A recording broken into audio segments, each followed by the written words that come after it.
4,930. 68,645 naman ang active cases. 87.4% ang mild, 9% ang asymptomatic, 1.1% ang severe, at 2.5% ang critical. Susunod!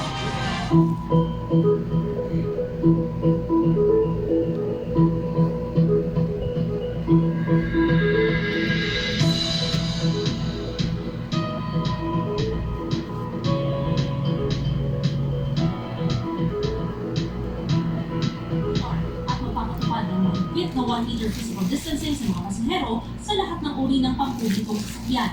Kung naman ang grupong bayan, imbis na pagdebatihan ang layo ng physical distancing, mas malaking issue raw na kulang ang pampublikong transportasyon at hindi pa rin makabalik pasada ang libo-libong tsuper.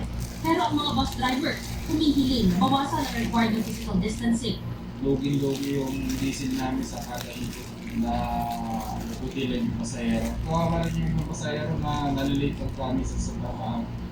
Sabi naman ng ilang pasahero, Paano mabawasan po yung pagkalat ng sakit. Pag rush hour, kitang naghihintay.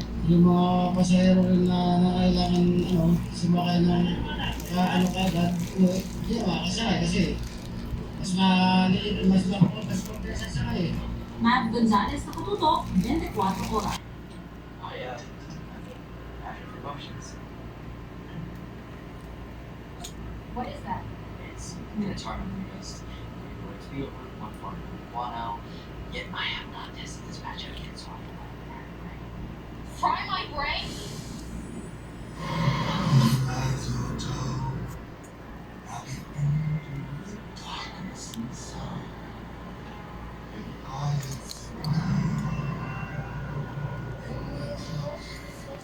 Thanks.